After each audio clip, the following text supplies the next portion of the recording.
ജക്കറി വേൾഡിലേക്ക് എല്ലാവർക്കും സുസ്വാഗതം. എന്തുകൊണ്ടാണ് പഞ്ചാബ് കിങ്സ് 11 തോൽവികൾ അറിയാതെ മുന്നോട്ട് പോകുന്നത്? അതിനെ പറ്റിയിട്ടാണ് ഇന്നത്തെ വീഡിയോ. സബ്സ്ക്രൈബ് ചെയ്യാതെ കാണുന്നവരാണെങ്കിൽ സബ്സ്ക്രൈബ് ചെയ്തിട്ട് വീഡിയോ കാണാൻ ശ്രമിക്കണം. എനിക്ക് സബ്സ്ക്രിപ്ഷൻ വളരെ കുറവാണ്, അതുകൊണ്ടാണ്. പ്ലീസ്.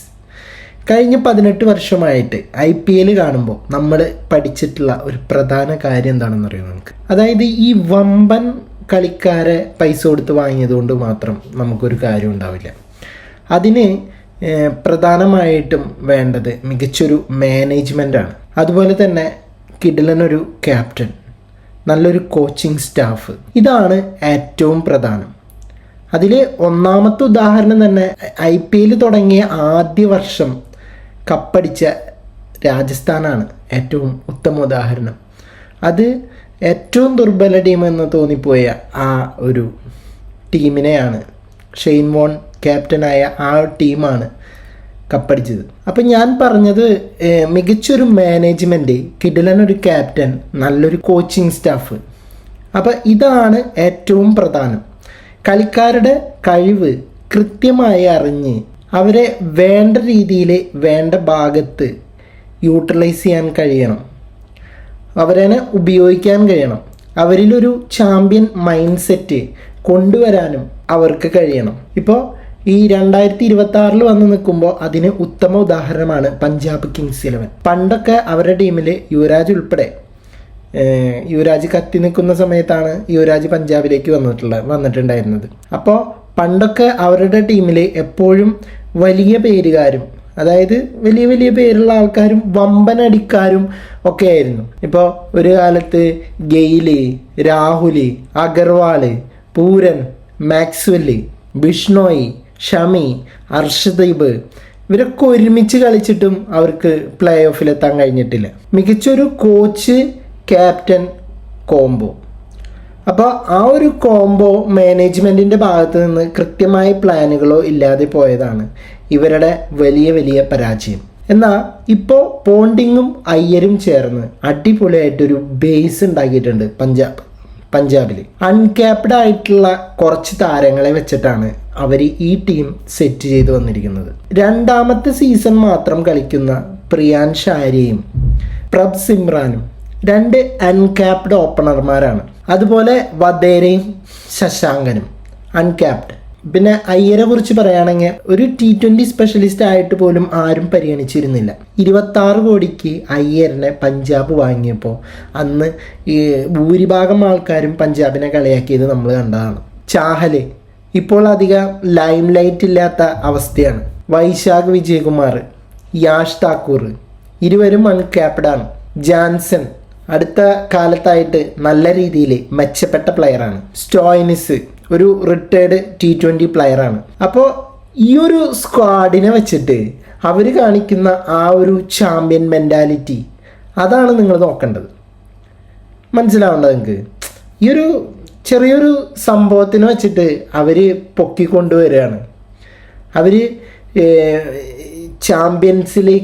ചാമ്പ്യന്മാരാവാനുള്ള ഒരു ജൈത്രയാത്ര.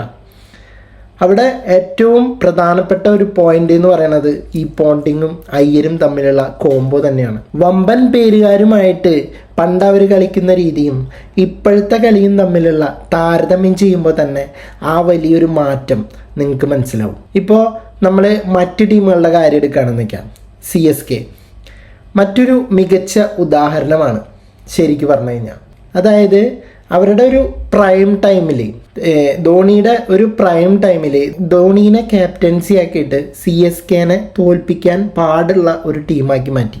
പ്രായം കൂടിയ കളിക്കാരെ വെച്ചിട്ടാണ് അവർ കപ്പടിച്ചിരുന്നത്. മോയിൻ അലിയെ ധോണി ഉപയോഗിച്ച രീതി, കൂടാതെ കോൺവേ, രഹാനെ, ദേശ്പാണ്ഡെ, അപ്പോൾ ഇവരേനൊക്കെ വെച്ചിട്ട് അവർ കപ്പുയർത്തിയതൊക്കെ ഇതിന് വലിയൊരു തെളിവാണ്. ഇനി മുംബൈയിലോട്ട് വരികയായിരുന്നെങ്കിൽ, മുംബൈ പണ്ട് മാനേജ്മെൻറ്റും രോഹിത്തും ചേർന്നിട്ടുള്ള ആ ഒരു കോംബോ, അവർ എങ്ങനെയാണ് ഒരു കൂട്ടം സൂപ്പർ സ്റ്റാറുകളെ വാർത്തെടുത്തതെന്നും അതൊരു ചാമ്പ്യൻ ടീമാക്കിയിട്ട് മാറിയതെന്നും നമ്മൾ ഈ മുൻകാലങ്ങളിൽ നോക്കിക്കഴിഞ്ഞ് കഴിഞ്ഞാൽ, പരിശോധിച്ച് കഴിഞ്ഞ് കഴിഞ്ഞാൽ നമുക്ക് മനസ്സിലാവും. പിന്നെ കൽക്കട്ടയിലേക്ക് വരുമ്പോൾ KKRൽ കോച്ചായിട്ടോ ക്യാപ്റ്റനായിട്ടോ ഗൗതം ഗംഭീർ അവിടെ ഉണ്ടായിരുന്നപ്പോഴൊക്കെ കൊൽക്കത്ത ഒരു ചാമ്പ്യൻ ടീമിനെ പോലെ കപ്പ് ഉയർത്താനുള്ള ശ്രമവും അവരുടെ ഒരു ആർജവവും ഒക്കെ നമ്മൾ കണ്ടിട്ടുള്ളതാണ്. അപ്പോൾ അവരൊരു ചാമ്പ്യൻ ടീമിനെ പോലെയാണ് ആ ഒരു കാലഘട്ടത്തിലൊക്കെ കളിച്ചിരുന്നത്, ഇപ്പോഴത്തെ പോലെയല്ല. പിന്നെ ഗുജറാത്തിലോട്ട് വരുമ്പോൾ വേഡ്, സാഹ, വിജയ് ശങ്കർ എന്നിവരേനൊക്കെ വെച്ചിട്ട് അവർ എങ്ങനെ കപ്പടിച്ചെന്നും പിന്നീട് റണ്ണേഴ്സപ്പ് ആയതെന്നൊക്കെ ഒന്ന് ഓർത്ത് നോക്കി കഴിഞ്ഞാൽ നമുക്ക് മനസ്സിലാവും. അവിടുത്തെ ക്യാപ്റ്റനും കോച്ചും കോംബോ വലിയ സക്സസ് ആയിരുന്നു. ഇപ്പോൾ ഡൽഹിയിലോട്ട് വരികയാണെങ്കിൽ ലേലത്തിൽ അടിപൊളി ടീമിനെ അവർ സെറ്റ് ചെയ്തിട്ടുണ്ട്. നല്ലൊരു ടീമാണ് ഡൽഹി ക്യാപിറ്റൽസ്. പക്ഷേ നല്ലൊരു ലീഡർഷിപ്പ് അവർക്കില്ല. പഞ്ചാബിന് കിട്ടിയ പോലൊരു ലീഡർഷിപ്പ് ഡൽഹിക്ക് ഉണ്ടായിരുന്നെങ്കിൽ 100% അവരെ തോൽപ്പിക്കാൻ മറ്റ് ടീമുകളെ കൊണ്ടാവില്ല. അതൊരു പാടുള്ള കാര്യമാണ്. ഇനി RCBയിലോട്ട് വരികയാണെങ്കിൽ കഴിഞ്ഞ 2 വർഷമായിട്ട് അവർ സെറ്റ് ചെയ്ത ബാറ് അതൊന്ന് നോക്കിയേ. പിന്നെ ടിം ഡേവിഡ് എങ്ങനെയാണ് ഒരു ഡേഞ്ചറസ് ഫിനിഷറായിട്ട് മാറിയത്, പഠിക്കൽ തൻ്റെ ഹിറ്റിംഗ് സ്കിൽസ് എങ്ങനെയാണ് മെച്ചപ്പെടുത്തിയെടുത്തിട്ടുള്ളത്, അതൊക്കെ ശ്രദ്ധിച്ചു കഴിഞ്ഞാൽ നമുക്ക് മനസ്സിലാവും. അപ്പോൾ ഓരോരുത്തർക്കും കൃത്യമായ റോളുകൾ ഓരോ ടീമുകളിലും ഉണ്ട്. അപ്പോൾ അവരുടെ മൈൻഡ് സെറ്റ് ബൂസ്റ്റ് ചെയ്യുകയാണ് ആ ഒരു കോച്ചും ക്യാപ്റ്റനും ചെയ്യേണ്ടത് ദൗത്യം. അതായത് അവരവരുടെ റോളുകൾ ഭംഗിയായി കഴിഞ്ഞ് കഴിഞ്ഞാൽ ആ ടീം ചാമ്പ്യനാവും. ഇപ്പോൾ ഉദാഹരണത്തിന് ഇപ്പോൾ ഒരു സിനിമ വിജയിക്കണമെങ്കിൽ അതിൻ്റെ മെയിൻ ഡയറക്ടർ, അതുപോലെ തന്നെ അതിൻ്റെ തിരക്കഥാകൃത്തും, അതാണ് ഏറ്റവും വലിയ തല എന്ന് പറയുന്നത്, ഘടകം. അവരുടെ കോംബോ വർക്കായി കഴിഞ്ഞ് കഴിഞ്ഞാൽ ആ സിനിമ ഹിറ്റാണ്. അപ്പം അവരുടെ കോംബോ ഹിറ്റാക്കാന്ന് പറഞ്ഞാൽ അവർ എന്തൊക്കെ ചെയ്യണം? ആക്ടേഴ്സിനെ നല്ല രീതിയിൽ യൂസ് ചെയ്യണം. അവരുടെ കഴിവനുസരിച്ച് അവർക്ക് കൃത്യമായിട്ടുള്ള സ്ഥലത്ത് റോളുകൾ കൊടുത്ത് കൃത്യമായ രീതിയിൽ പ്ലേസ് ചെയ്യണം. അപ്പം അതുപോലെ തന്നെയാണ് ഇവിടേക്ക് വന്നു കഴിഞ്ഞ് കഴിഞ്ഞാൽ അവരുടെ കാര്യങ്ങൾ കൃത്യമായി നമ്മൾ മനസ്സിലാക്കണം. ഒരു ക്യാപ്റ്റനും ഒരു കോച്ചും വേണ്ടത് അങ്ങനെയാണ്. അതാ ആദ്യം വേണ്ടത്. അപ്പോൾ കോച്ച് പറയുന്ന ഒരു ഡിസിഷൻ ക്യാപ്റ്റൻ അംഗീകരിക്കാനാവില്ല, ക്യാപ്റ്റൻ പറയുന്ന ഒരു ഡിസിഷൻ കോച്ചിനെ അംഗീകരിക്കാനാവില്ലെങ്കിൽ ആ ഒരു ടീം എന്തൊക്കെ ചെയ്താലും എത്ര വലിയ വമ്പൻ അടിക്കാരുണ്ടായാലും ആ ടീം സെറ്റാവില്ല. ആ ടീം ഫോം ഔട്ടിൽ നിൽക്കുള്ളൂ.